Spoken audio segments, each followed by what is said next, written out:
Nah, ini untuk laporan yang kedua nggih Pak. CSGD3 bagian sistem rem dan kaki-kaki. Untuk rem kita mulai dari bagian depan kiri. Yang pertama kondisi kanvas rem Pak. Nah, untuk kanvas remnya niki memang masih tebel, akan tetapi kualitasnya niki kurang bagus Pak, dan kanvasnya niki tergolong keras. Dan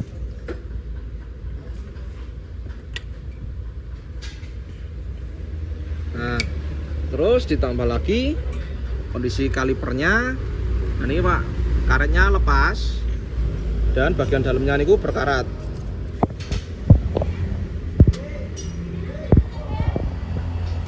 Nah itu Pak, nah, berkarat cukup parah nggih. Itu menandakan kaliper mobil panjenengan ini macet Pak. Nah gara-gara kaliper macet ditambah kualitas kanvas rem kurang bagus, akhirnya disc brake-nya niki baret. Nah niki bisa terlihat ya Pak baretannya. Nah untuk kondisi saat ini memang masih bisa digunakan, akan tetapi pasti ada efeknya Pak.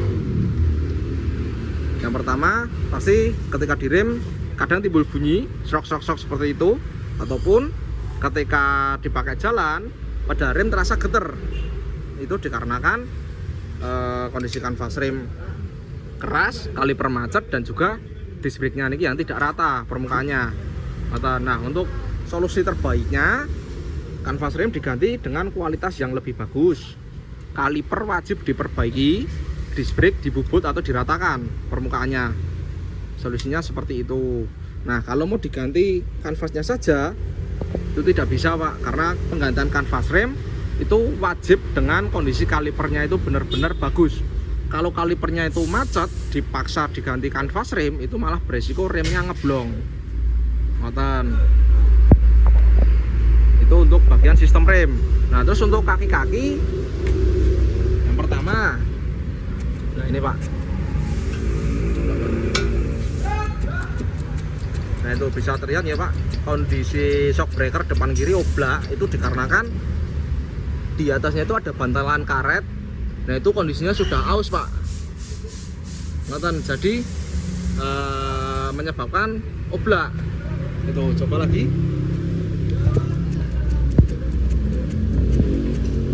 Nah niku, dan ditambah ini juga jebol seperti itu.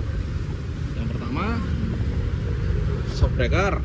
Terus yang kedua ini ada link stabil Pak. Nah, ini kondisi link stabilnya oblak. Terus rekstirnya ini juga oblak. Nah rekstir itu yang gede itu nggih Pak, dan itu satu kesatuan rekstir, long terot, dan terot itu. Jadi komponen kaki-kaki juga banyak sekali PR-nya. Terus ditambah ini ada bushing lower arm dan ini jebol. Terus kondisi ball joint ini juga lemah. Terus ada boot as roda. Nah yang bagian ini depan kiri bagian dalam, nah, ini kondisinya bocor Pak. Itu basah, itu karena pelumasnya keluar. Nonton gara-gara bootnya niki jebol, akhirnya pelumasnya itu keluar. Nah mungkin masih bisa dipakai. Mungkin efeknya jika dibiarkan lama-kelamaan pelumasnya itu habis, otomatis dalemannya ini tidak ada pelumas dan pasti aus karena besi ketemu besi. Dan biasanya kalau sudah parah itu menimbulkan bunyi Pak ketika dipakai jalan. Itu. Terus kita geser ke bagian belakang kiri. Belakang kiri niki ada kanvas rem belakang. Nah ini terlihat baru ya Pak. Kanvasnya masih tebel. Terus sistem rem juga masih aman. Untuk yang belakang niki kita servis saja ya Pak, karena tidak ada catatan, mungkin hanya di bagian tromol. Niki juga baret pemakaian sudah kita servis. Jadi yang belakang kita servis langsung kita setel ulang untuk ketinggian remnya kita kompliti. Terus untuk kaki-kaki hanya shock breaker nggih, bagian belakang shock breaker dan pir masih masih aman semua secara visual, belum terlihat bocor ataupun macet. Terus kita geser ke belakang kanan. Belakang kanan sama, kondisinya masih aman, sistem rem kita servis, kita setel ulang saja. Untuk kondisi tromol juga sama Pak. Ini permukaannya hanya baret pemakaian, masih bisa digunakan. Untuk kaki-kaki, shock breaker, per aman semua. Nah, lanjut depan kanan ini yang terakhir Pak. Kondisi sama,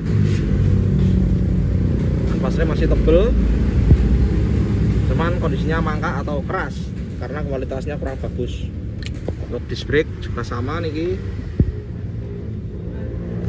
baretnya. Nah ini sampai bergaris terlihat jelas. Terus untuk kalipernya nih juga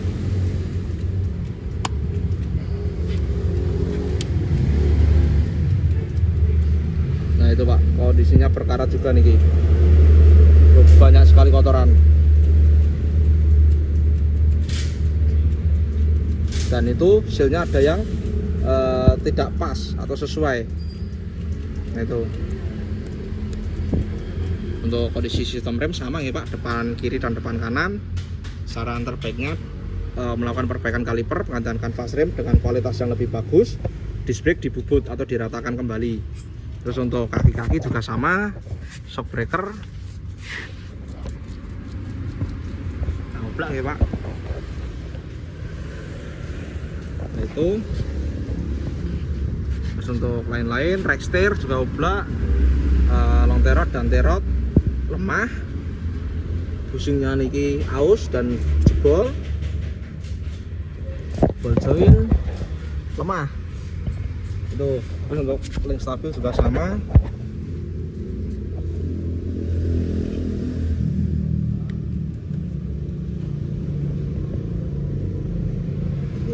Terus untuk boot as roda, nah kalau yang depan kiri tadi bagian dalam, kalau yang depan kanan ini bagian luar. Nah niki Pak, nah niki isi dalamannya seperti ini, ada pelumasnya. Nah kalau sudah jebol seperti ini otomatis pelumasnya habis. Nah itu sampai berkarat. Itu karena bootnya ini jebol, akhirnya tidak ada yang melindungi bagian dalam. Kotoran dan air bisa masuk dan pelumas otomatis keluar, jadi bagian dalamnya ini berkarat. Oke, mohon maaf Pak, tadi belum menyampaikan untuk kondisi lakar roda depan kanan dan kiri itu sudah mulai bermasalah Pak, karena tadi pas kita coba, kita puter itu terasa gergel atau oblak. Nah untuk kesimpulannya, untuk kaki-kaki dan sistem rem sementara masih bisa digunakan. Mungkin efeknya rem seperti yang saya konfirmasikan tadi, timbul bunyi dan pedal rem terasa getar. Nah untuk yang kaki-kaki itu juga sama Pak, mungkin timbul bunyi ketika lewat jalan berlubang ataupun tidak rata, biasanya bunyi gemblodakan.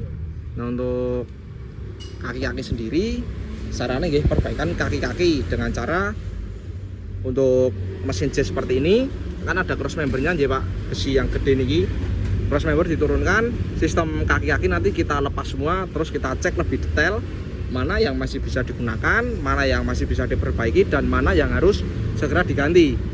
Itu untuk lebih jelasnya memang perlu pembongkaran. Nah contohnya yang jazz sebelahnya nih, nah ini juga perbaikan kaki-kaki Pak, prosesnya seperti ini. Nah ini rack steer dan ini cross member. Jadi cross member kita turunkan, sistem kaki-kaki seperti arem, terus terot dan lain-lain kita lepas, kita cek satu persatu. Nah sekian ya Pak untuk laporan kami mengenai kondisi mobil Jazz GD3 panjenengan. Jika ada yang ingin ditanyakan bisa follow up langsung sama admin kami. Sekian, terima kasih, selamat sore.